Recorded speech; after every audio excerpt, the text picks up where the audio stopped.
Alright, tell them.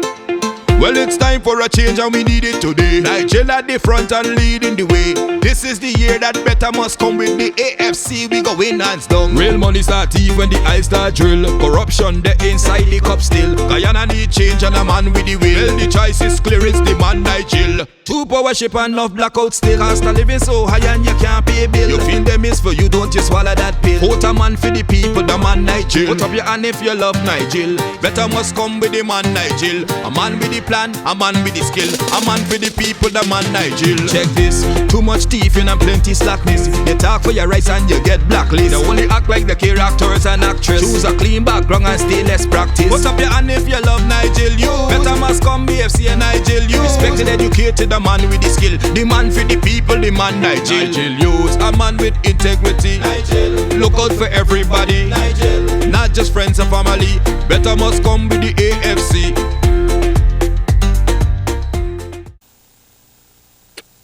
Good evening, Regions 5 and 6. Good evening, the entire Berbice.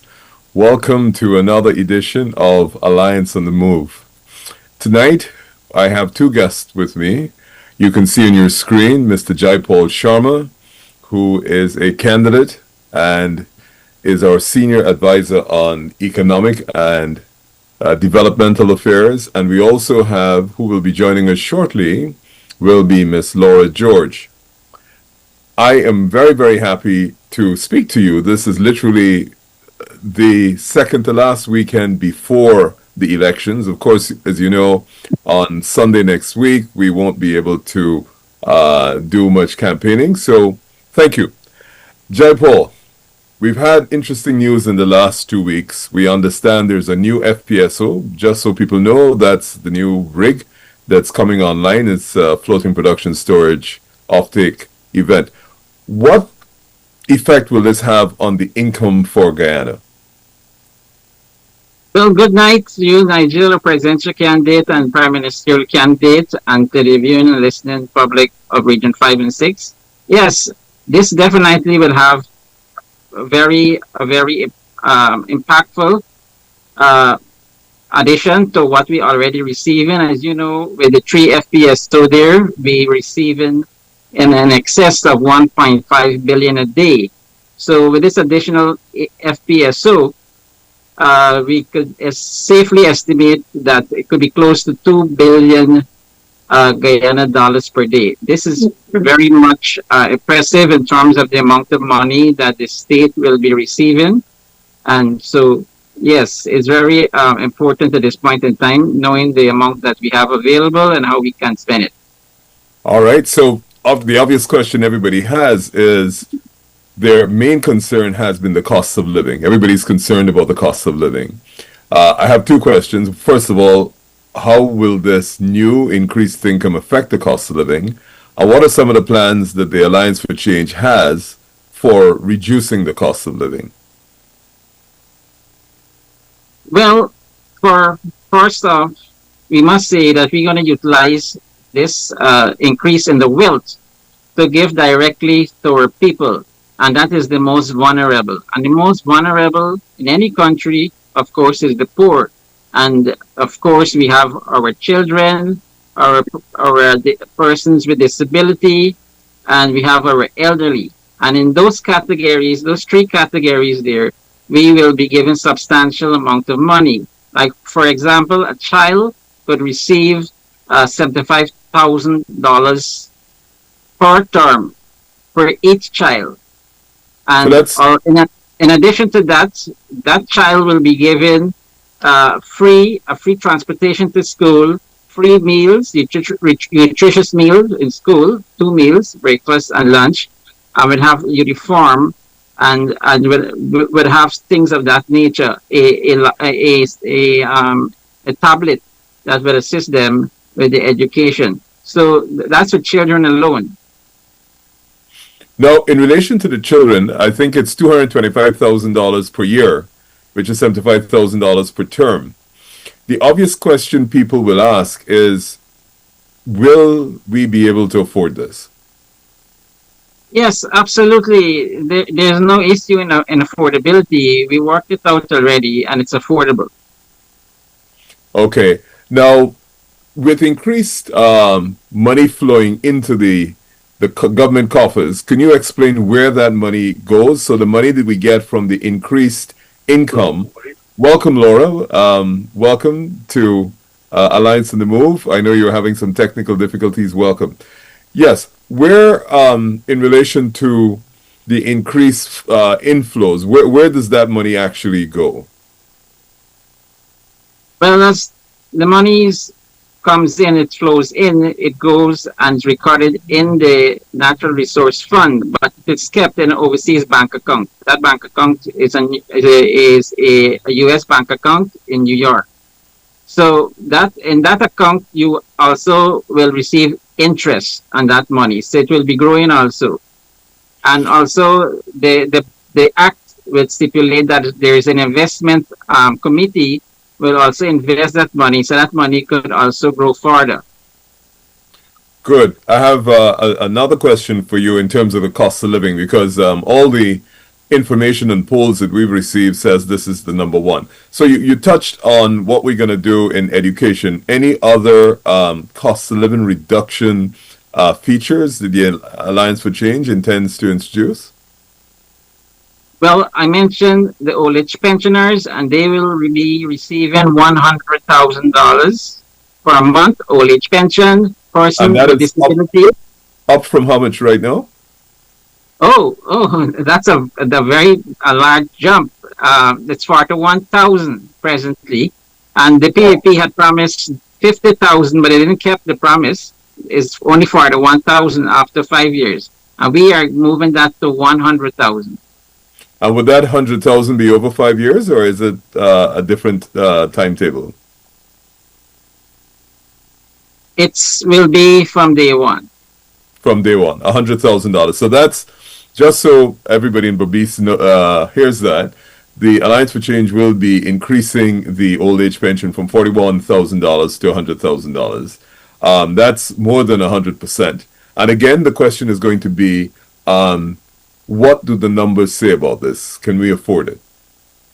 Yes, again, it's affordable. Viewers and listeners must understand it's not just the $2 billion that we speak of today, because this $2 billion that we speak of today is based on the present contract, the present contract that this government of Guyana do not want to renegotiate. So when we renegotiate that contract, it will bring further monies into the coffers of the government. So we committed within the first 100 days to have meetings with Exxon and the partners to renegotiate those contracts.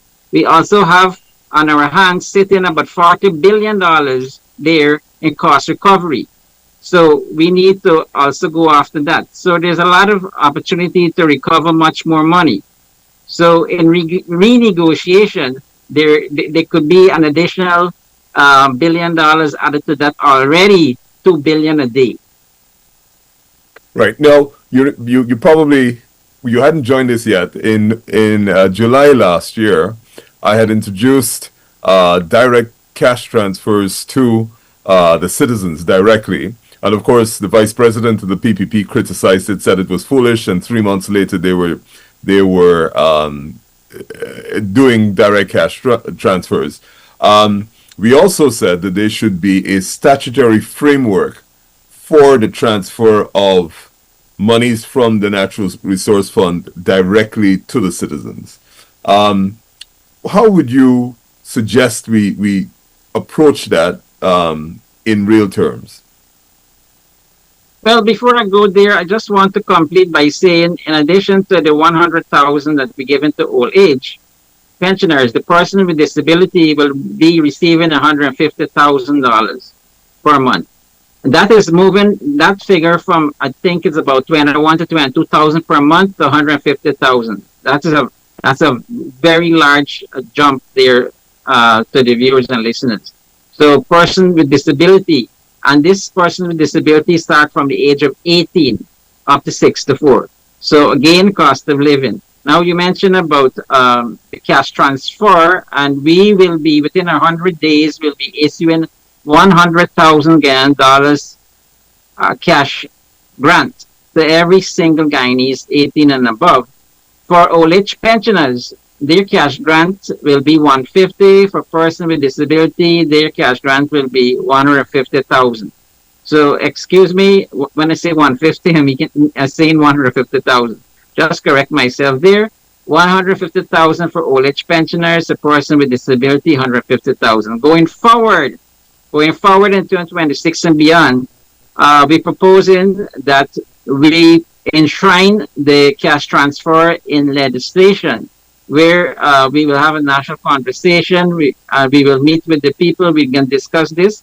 But we're looking at forming out a 20% of that fund in the Natural Resources Fund towards cash transfer. And that would be very substantial because at this 2025 stage here, if we could clock $2 billion a day by 2030, we will be earning about $10 to $12 billion a day. Right. So that's a substantial increase. I think one of the things that people don't quite understand. I've just come back from Region 9 last week, where I was there with Laura. And to our surprise, we visited 12 indigenous communities in Rupununi. And not one single community knew how much money we were making per day. Either the whole amount of 650 or what it is at $900,000. Sorry, $650,000, $65 million, sorry, per hour.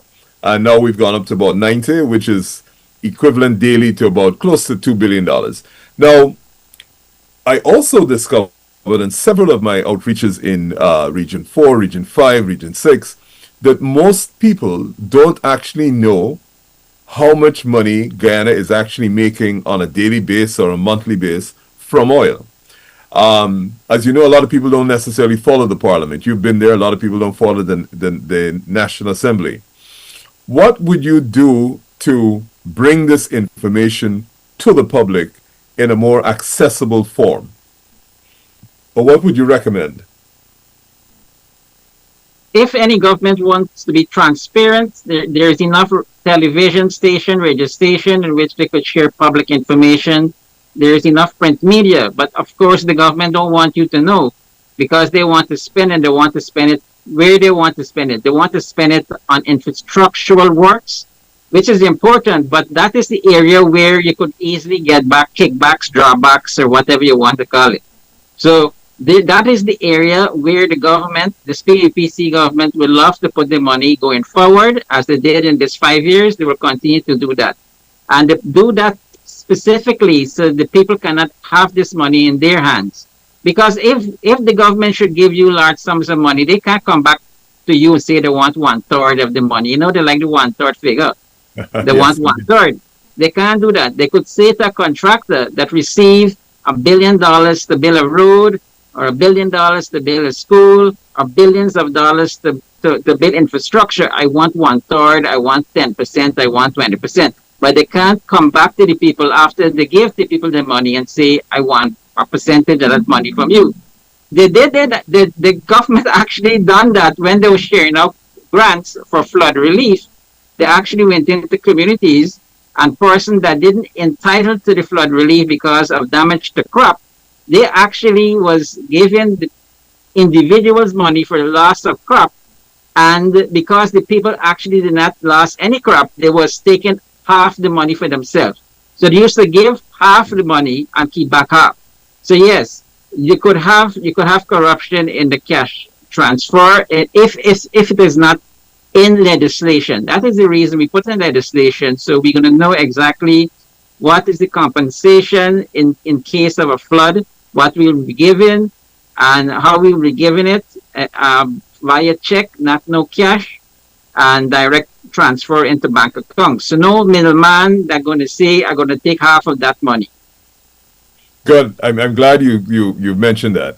So I wanted to share with our viewers another very exciting commitment from the Alliance for Change. Everybody knows that house prices are going up. They're going up ridiculously. And everybody knows that there are people who have applied for house lots for 25 years, have not yet gotten it. As a matter of fact, today I was in my Coney, and the lady was showing me a receipt of an application she had put in 25 years ago. And the consequence of the increased cost of living, the inflation, is that Guyana is going to reach a stage where it's so expensive to buy land, especially in the capital, that the capital will become gentrified. What that really means is only the rich local and foreigners will be able to actually afford land in Georgetown. And a lot of people where they're living now may never be able to purchase land. So we thought that given the good fortune of Guyana, we are going to immediately implement, as a matter of commitment and policy, that every single Guyanese, when they turn 18 years, will actually get a house lot free from the state. And we're not going to be giving you a house lot in an area which doesn't have utilities, doesn't have water, doesn't have electricity. We will actually have those areas developed. And because we will have a digitized records office that is accurate in terms of the registration of births and deaths, that we will automatically know when you turn 18. And so the system will generate the information which will make you entitled to that house lot. And that is our commitment. I just want everyone to know that. Now, the question is that people will say, well, what happens to the rest of us? But we have to start first with our young people. They just turned 18. They will get that house lot. That's a commitment.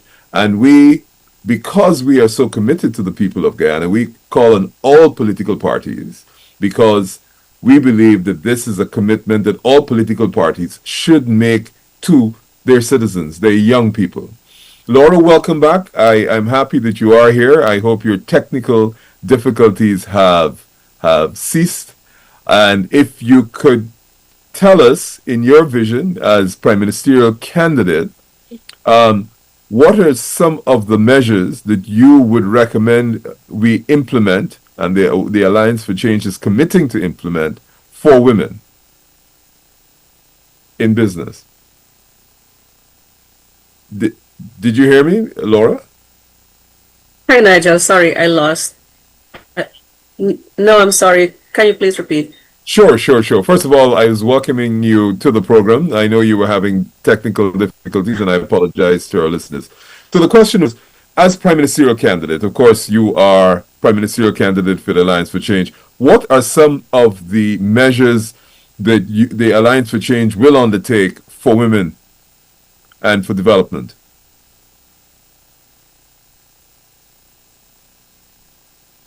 All right.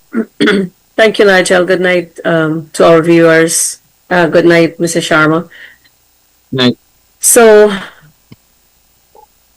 our walks around, our manifesto and our policy to support women and gender is looking into ensure that our women are protected. The gender-based violence continue to be high. So we'll have to put measures in place to support women to have safe shelters, but also really to have women be financially empowered while providing therapy, and counseling sessions. That they can also have safe homes for their children, and so supporting the families with cash grants, loans. Our women and gender policy our plan and our commitment in the women and gender policy is to have our special banks that will provide these grants and loans, and packages that will include capacity support in business keeping, project grant funding, proposal writing, building capacity of our women. This will be for all women who are interested in pursuing entrepreneurship. So indigenous women, low income earning women throughout Guyana, so that they are financially empowered as well and participate a lot more in the economics, private sector, pursuing businesses in Guyana. Right. I wanted to come back to something you mentioned, increased shelters. Um, Hello? Hi, I can hear you. Yeah, I want to go to just a little bit on increased shelters. As you know, there are not very many shelters in Guyana, and I don't think every region has shelters. Are you hearing me? Laura, are you hearing me? Uh, I'm sorry, Nigel. You're coming with a delay. My network, I'm not sure I'm getting this issue that it shows that my network bandwidth is low and there's Right. poor So, connectivity. I am not sure why. okay, is this any better? If not, I'll jump to Jai Paul because I wanted to discuss a new topic. Is this any better? I Please go ahead to Jaipal, Yeah, Mr. sure, Jaipal. no problem. I may So, have to take off my video. okay, so Jai Paul, I want to talk about education and national development. Recently, we got some results from both CXC and CAPE, and we have been celebrating those students, of course, who've done exceptionally well. But there were some reports that were published in 2023 and 2024, and I want to go specifically to the World Health Organization's report that said 20% of our children are living in extreme food poverty, and 40% of our children are living in food poverty. For most listeners, that means that 20% of our children in Guyana just don't get the basic minimum requirements of a nutritious meal on any given day, and 40% of them get a meal, but it's not of the appropriate minimum standards. That I think is appalling, particularly since we have been producing oil since 2020. Jai Paul and Laura, what would it take to eliminate extreme child food poverty and also eliminate food poverty?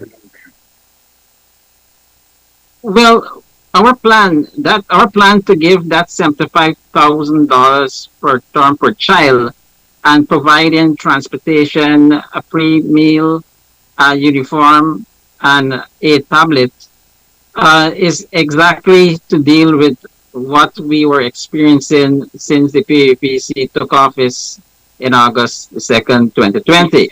We saw this decline, and this is the reason why we responded with this amount of money that will be going towards our children, and that is to deal with the issues that you just mentioned.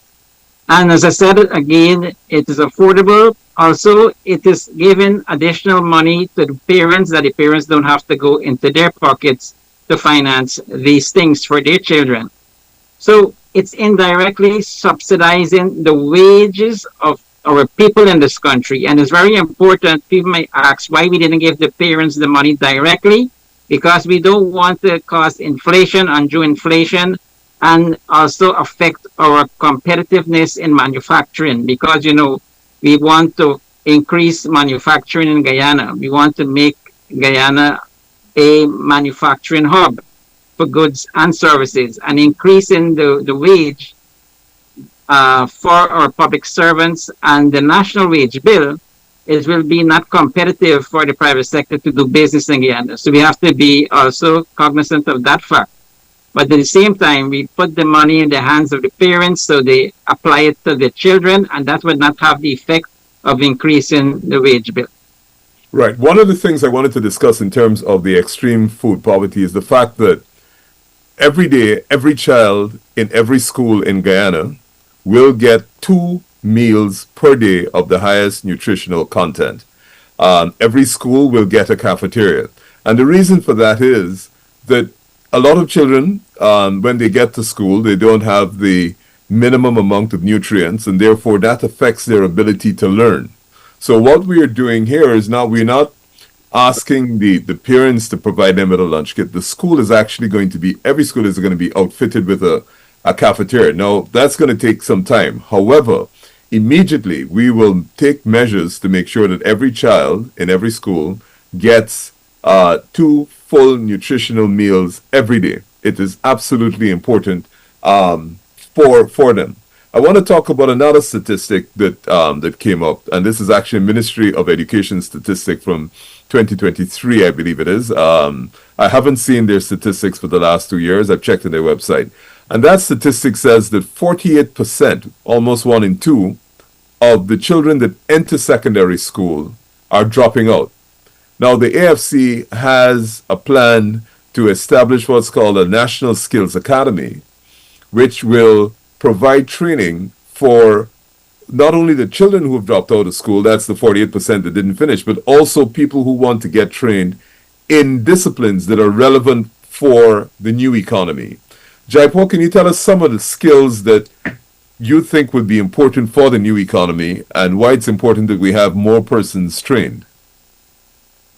Well, before I head into that direction, I just want to say it's very important to note that what we're going to be doing for the children today going to prevent that 48% from reoccurring.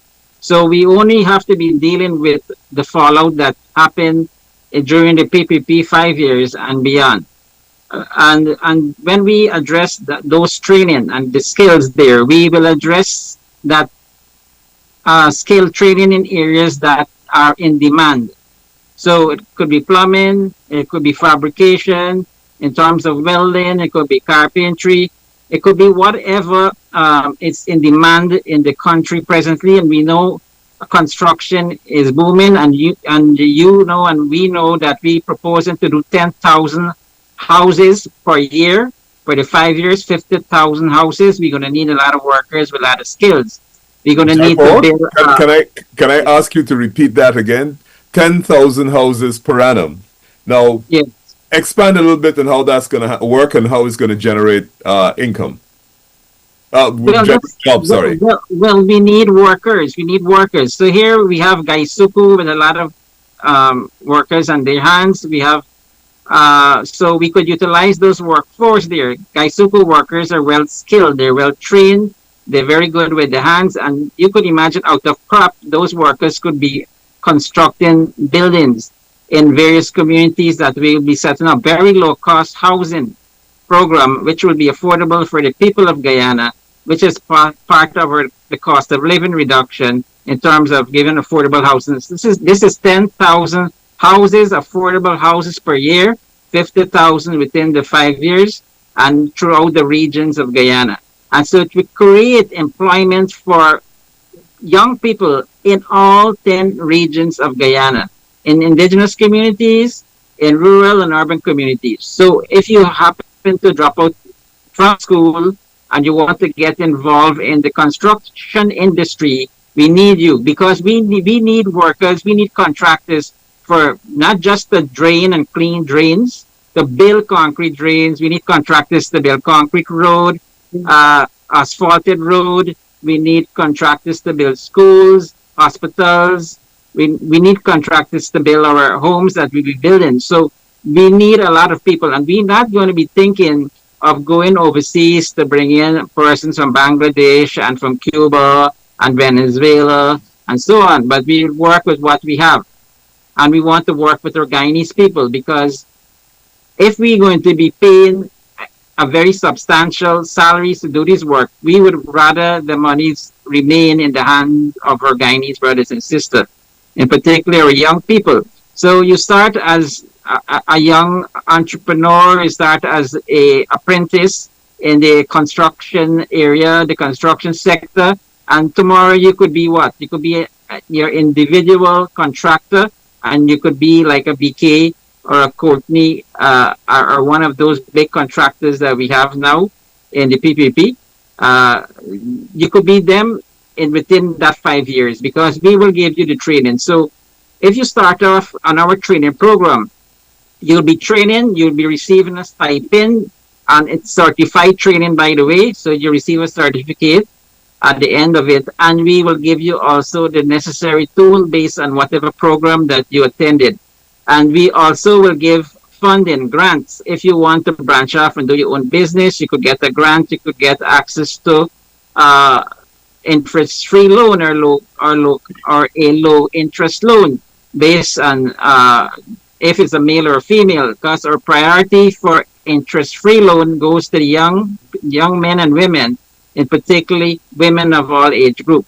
So if you already established, you have a low interest loan if you're an established contractor. So we need all hands on board, on all hands on deck. We have to build this country and build it with Guyanese labor force. One of the things I want to add to what Jack Paul said for our listeners is that while we are training you in the National Skills Academy for the 10 or 12 months before you get certified, we understand that you have your families to feed. So you're actually going to get paid during the period of training. So while we are upskilling you, we are also going to pay you so that your families can survive. And then, of course, you get the certificate and you will be able to then we will place you for jobs in the industry, or as we've been saying, if you want to start your own business, we will provide support. I want to come now to, sorry, Laura, have you solved your technical difficulties? I think I'll have to stay off camera for now, Nigel. I'm sorry about that. I wanted to add, Nigel, you asked the question about how do we, eliminate or eradicate this food poverty in children or in families in Guyana, rather. So I wanted to add that our hot meals program, the hot meals program of that the AFC will establish will be to really upgrade or upscale the hot meals program in Guyana, because it will be where we have we buy organic foods from our farmers in the communities, so that the money circulates in the villages and the communities, whether in and out of indigenous communities, but outside on the coast. So it will be because, and this is where I bring in our agriculture policy as well, that where we will establish food banks, and so that if there's excesses from farmers, we buy those as well to feed into or to supply the cafeterias in the schools that will feed our children nutritious meals. In addition to that, in agriculture, because everything is connected and interconnected, so we cannot separate one from the other. Because in our agricultural policy, we will have infrastructural development to ensure that farmers can have access, proper access to transport their crops to the markets, to other suppliers for exports and all of that, but really also that the vendors, for example, can have direct transactions with the farmers. But as I'm coming back to the schools and our cafeteria and our meals program, is that where as well there is excess supplies, because we have a lot, and if we were to walk around in our markets, we would see sadly how vendors have discarded fruits or vegetables that are no longer and that can no longer be used. And so to avoid all of that, as I was saying, we will have cold storage hubs where the vendors and farmers can also store their vegetables and other like meat supplies. Again, the state will buy excesses and distribute to the most needy homes, so that no child goes hungry and each child in Guyana is well fed, that they get their they go to school and get their education. So everything is interconnected, and that's what that's how our policies are developed.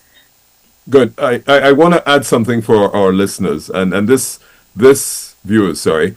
This goes directly to bringing the cost of living down. If you grow a pumpkin or a bora, and let's say it costs you $200 to grow it at the farm, that pumpkin, when it leaves the farm and arrives in the market, miraculously moves from $200, which it costs to produce, all the way up to $4,000 for a pumpkin or $3,500 per pumpkin. So between the actual growth and production of the pumpkin and the pumpkin landing on the stalls in the market, there's a huge increase in price.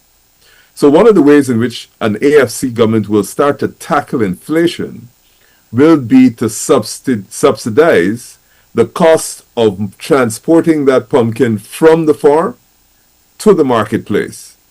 Because what happens then is if the cost of moving that product comes down, then the price of the pumpkin in the market will come down. Now, there are many ways they can do that. We can have the state provide transportation for farmers. So, trucks and trailers with the appropriate insulation go to various areas where fruits are produced, and they actually transport the products to the market, whether it's coming from Northwest, where we want to reopen the great agricultural potential in Northwest, and it's coming to Georgetown. That cost of that transportation comes down, and that will significantly reduce the cost of fruits and vegetables in the market. Now, we recognize there will be people who, despite the fact that the government is subsidizing the transportation of the goods from the farm to the market, will still try to take advantage of that. So what the government is also going to have to do is the government is going to have to adopt a food policy where it's going to have to establish food security. So the government is going to have to buy some of these products. So the government, while it's providing the transportation, can also buy pumpkins. So if it notices that some people in the market are attempting to exploit the market and do a markup of 800%, 900%, the government, through its own outlets, can actually bring the same quality product or potentially higher quality product available in the market. And this is just one of the examples of how you can reduce the cost of living. I want to give a second example for the interior before we go on to the public servants and their salary increases. I was in the Upper Mazaruni about 10 days ago, and the cost of a gallon of gas in the Upper Mazaruni is between $2,500 and $3,000. The same gallon of gas in Georgetown costs $800. So clearly, cost of living in the interior is ridiculous, because you start off with gas being $2,500 at the cheapest, and it goes up to $3,000. So one of the ways in which one can bring down that cost of living in the interior clearly is reducing the cost of moving the gas from the coast to the interior. So again, the government, because we will have the resources, the government can get into the business of actually moving large volumes of gas from the coast to the hinterland, and that will bring down that cost. So rather than gas being $800 on the coast and $2,500 in the interior, if the cost per gallon is $150, the government can actually transport that gas or charter planes to transport the gas and reduce the cost in the interior. Imagine if gas dropped in the Upper Mazaruni from $2,500 all the way down to less than $1,000. The impact of that on all costs in the Upper Mazaruni would be significant. Jaipal, any comments on that? No, it's very good plans and that we have. And just want to add to the viewers and listeners that the training stipend shall be $100,000. And this include the 10 days workers that receiving $40,000. They will go into this training program that we're speaking about. So 10 days workers don't just have to sit around and be watchman and reporting to party people about people movements and who behaving in a certain way and things like that. They will be trained and certified. So 10 days worker that receiving $40,000 will now be receiving $100,000. So I just need to add to that. And of course, in terms of food security, I think you want to go down really how we're going to do it, but the plan is to utilize the Guyana Marketing Corporation with their expertise and facilities, that they will be having the trucks, they will be having the cold storage, they will be going to the farmers, collecting the products and bringing them to the various marketplaces. So the vendor will collect directly, not from a middleman.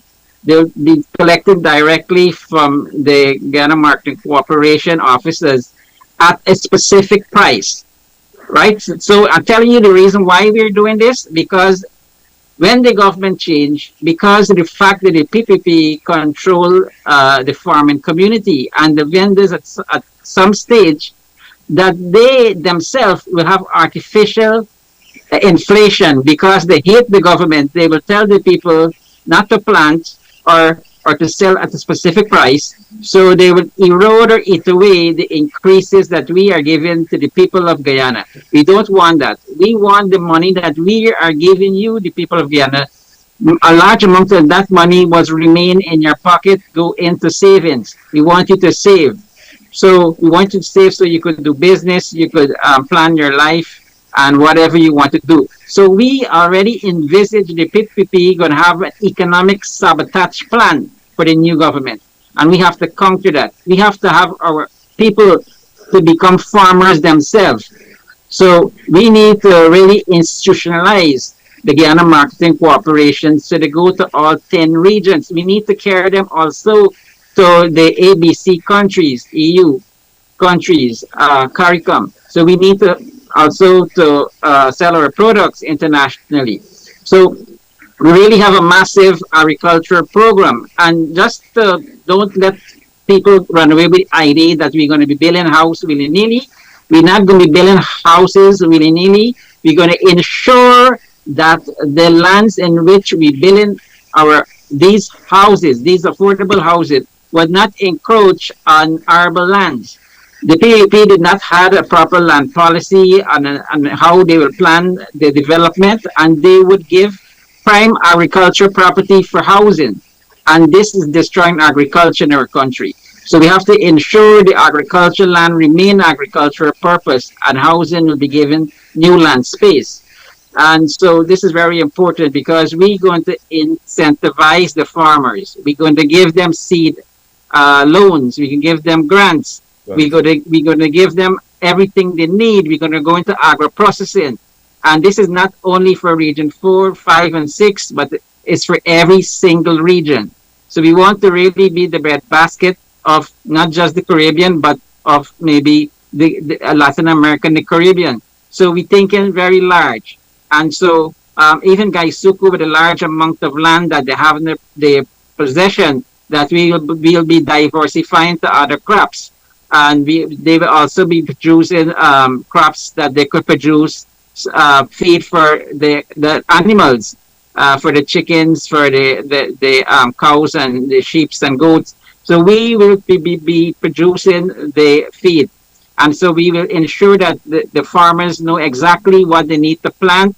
So they could give that product, not just sugar cane, but they will give corn, they could give soya, they could give whatever is needed to Gaisuku, which will have a diversified factory that could also, out the crop, be producing other crops, other products, like feed, animal feed. So we plan to also not only satisfy our own demands for animal feed, but also to export to other countries. Trinidad had a very important study which they was using on the sugar top, where they was using it to produce feed for cows, and in return the manure from the cow went into the field and produced better cane.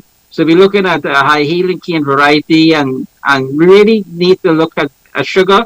We want to tell the people of region 5 and 6, the AFC will not be doing away with sugar, that we will continue the subsidies for sugar. Also in the negotiation of wages and salaries, they will not be left out, that we will also have a multi-year arrangement for them also. So we're not going to leave out Gaisuku and the workers in our progressive plan going forward. I'm happy you mentioned about export of fruits and vegetables. One of our infrastructural plans is that in every region, particularly regions 1, 2, and 3, we will have international ports by which fruits and vegetables can be exported directly to the Caribbean. So you don't have to move product to Georgetown to get it on a boat, to get it to Trinidad or Barbados or Jamaica or the Dominican Republic or anywhere in the Caribbean. You will actually be able to. So, for example, the Charity Port will be upgraded to an international level where fruits and vegetables can leave directly off the Berbice River. Similar situation. But I wanted to come back to something that you mentioned there about Guyana Marketing Corporation. Now, a revamped Guyana Marketing Corporation, of course, is going to engage farmers in relation to the crops that they should grow off season and also full time for export. What is that going to look like in terms of a planned economy going forward for agriculture? It will totally Nigel, if I may transform. add to the cost of living and Sorry, 1 minute, Laura. Just let Jaipal respond to this for 1 minute, please. It will totally transform Sure. what we know as agriculture in Guyana.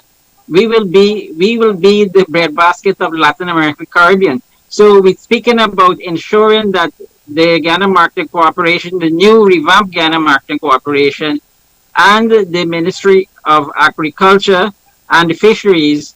We're not going to leave out fisheries. It's a big import. It's a big export commodity, and we're going to ensure that when we're dealing with agriculture, the products, and also the packaged products that we're dealing with agro-processing, that they meet international standards for CARICOM, ABC, EU countries. So that is what we're going to be transforming. So it will be new. It will be very big business.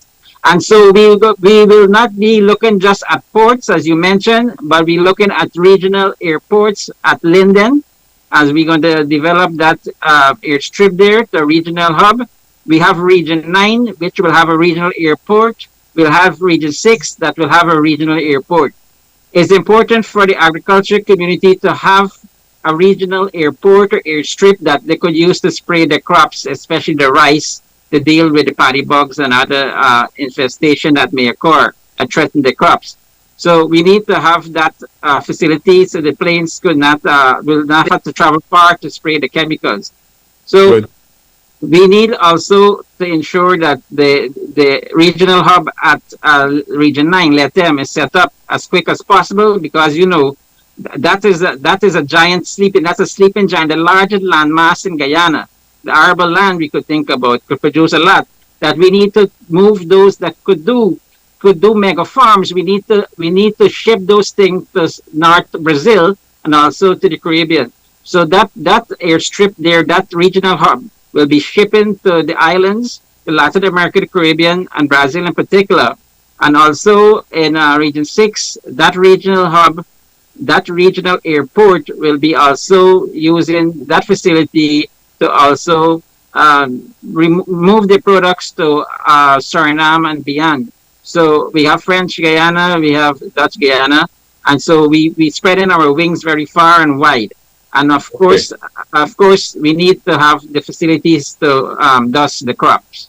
And just before I go to Laura, we will be paving the road between Lethem and Kurupukari, and the road will be paved between Linden only goes up to Mabura Hill. We will also pave the road between Mabura Hill and Kurupukari. Laura, you wanted to say something about cost of living measures? yes, and I was tying that to what you were just talking about, infrastructural development, the AFC's plans. You were talking about the high cost of living in the Upper Mazruni, for example, where sugar is $500 a pound, and fuel costs, as you said, between $25 to $3,000 per gallon. So in the Upper Mazruni, for example, there has always been transportation only by air, and of course we know air travel or air transport is one of the highest cost means of transporting anything. So all goods and goods are very costly. For a long time, I know that indigenous communities were concerned about, building roads into the regions and sub-regions, because they saw it as a concern where, it could be beyond their control, and can lead to all sort of social problems. So the AFC's approach to this kind of development is to ensure that indigenous peoples are consulted, respecting their right to free, prior, and informed consent, and how they take control and monitor the infrastructural plans, implementation, monitoring, and oversight of the actual building and post road construction, how they control and monitor that it is beneficial to them, which should be one of the main ways in which we will reduce, or the cost of living will be reduced. So that was what I wanted to also say, tying our food security, tying our financial empowerment and our infrastructural development. Of course, as we said earlier, that will also enable and support a strong agricultural plan and agriculture program of Guyana once the AFC gets into office. Good, thank you. I want to, Todd, we haven't touched on the civil servants at all. I know that we are going to introduce an 18% increase to all civil servants and discipline services members, retroactive to 1st of September, 18%.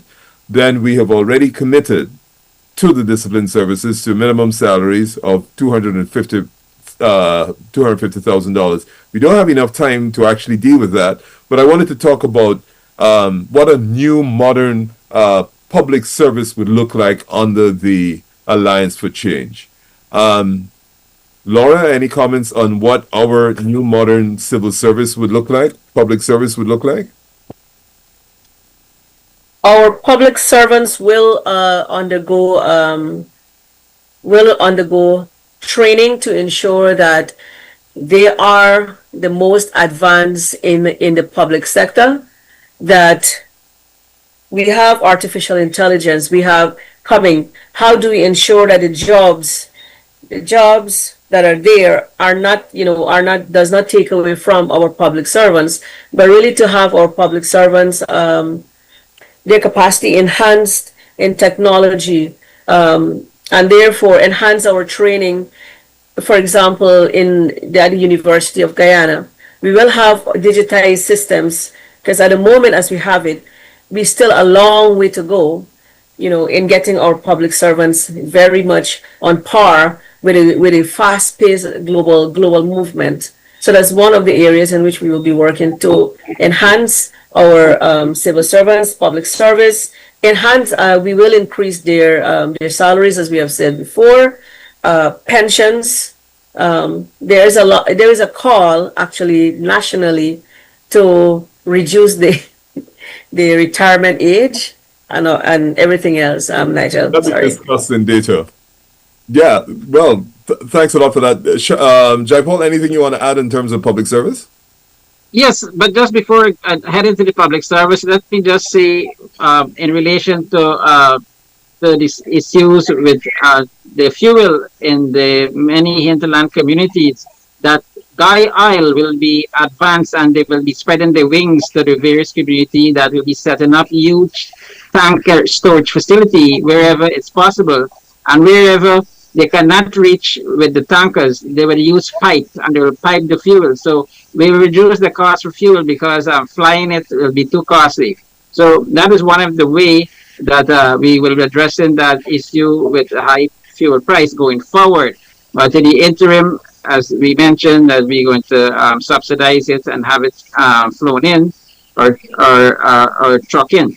So the public service will have to be definitely a professional public service that we will be introducing back to the training college, the Bartram College of Education that the David Ranger administration had set up, and a similar facility of that nature. So public servants will be trained and will be promoted based on experience and merit, and not political, because the Constitution protects the public servants of political interference, including the members of the disciplinary forces from political interference. And we only saw on the day yesterday when our men and women in uniform voted that some of them actually took out photos of ballot papers showing that they're voting for the PPP, which is against the regulations stipulated by GCOM themselves. And I want to know what GCOM will be doing to deal with that kind of behavior,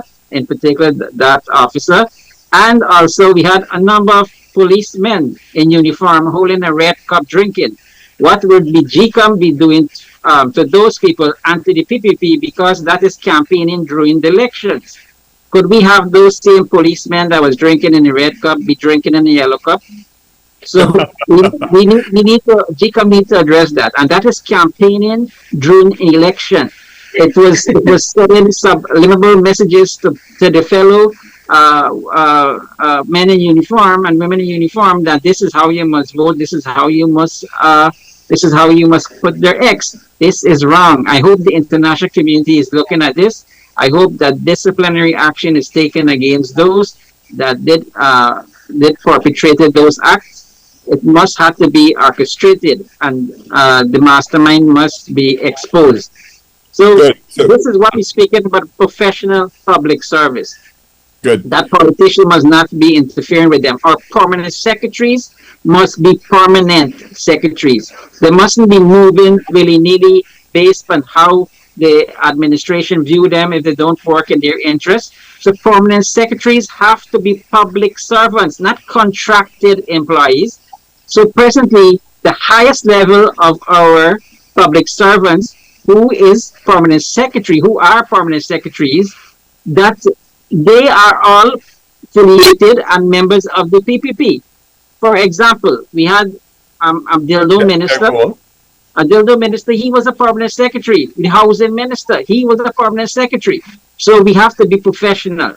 So this is what we say, that they must be professional, and REOs must be professional, because REOs, as we know, in areas that the opposition is controlling the RDC, the REOs by the PPP influence how the NDC will be successful or not. So this is professional public service. Good. So I literally have 2 minutes, and I just wanted briefly to say to everybody in Region 9 and those of you who are online, the AFC's vision for Guyana is not a new and improved version of what we have. It's a completely new, restructured country, which will be modern.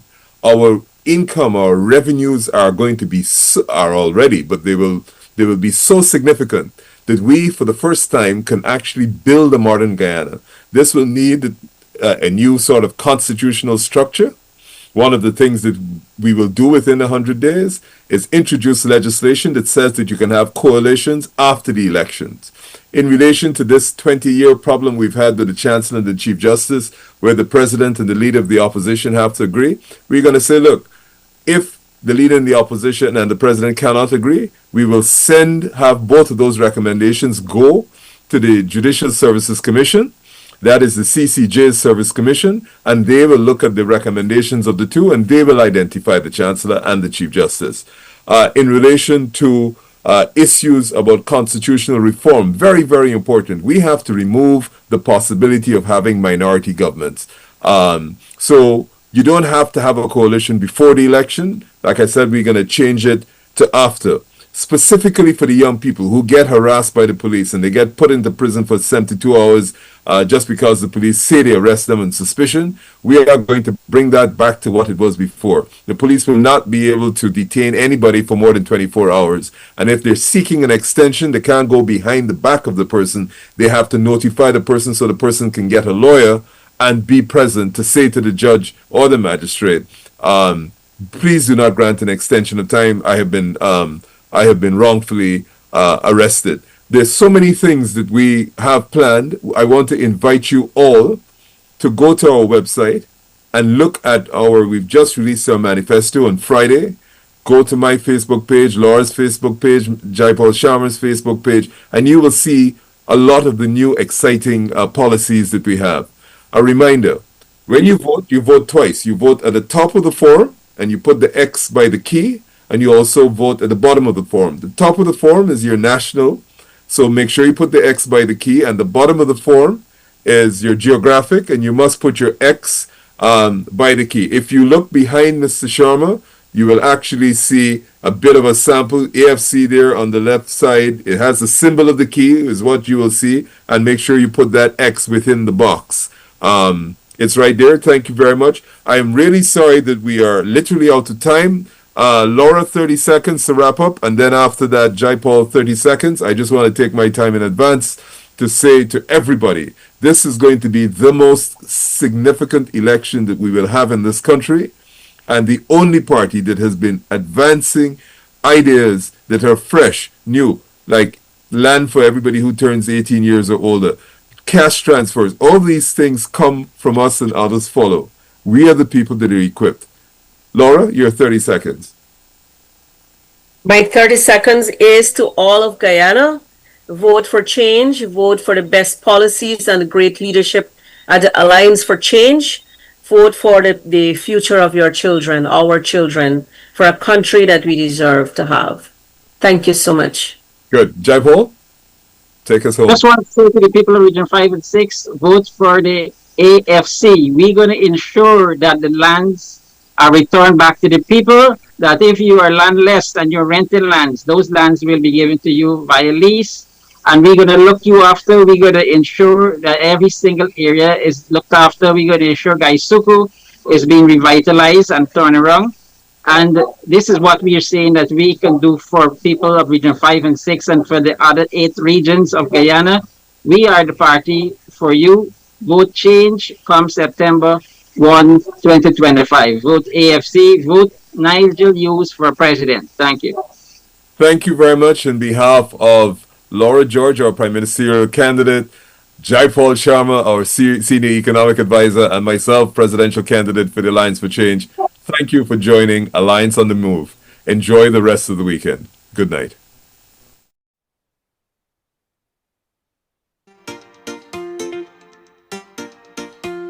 All right. Tell them. Well, it's time for a change and we need it today. Nigel at the front and leading the way. This is the year that better must come with the AFC. We go win hands down. Real money start thief when the eyes start drill. Corruption the inside the cup still. Guyana need change and a man with the will. The choice is clear, it's the man Nigel. 2 power ship and enough blackout still. Cost of living so high and you can't pay bill. You feel them is for you, don't just swallow that pill. Vote a man for the people, the man Nigel. Put up your hand if you love Nigel. Better must come with the man Nigel. A man with the plan, a man with the skill. A man for the people, the man Nigel. Check this, too much thieving and plenty slackness. You talk for your rights and you get blacklist. You only act like the characters and actress. Choose a clean background and stay less practice. Put up your hand if you love Nigel, you. Better must come BFC and Nigel, you. Respected, educated, the man with the skill. The man for the people, the man Nigel. Nigel Hughes, a man with integrity. Nigel, look out for everybody. Nigel, not just friends and family. Better must come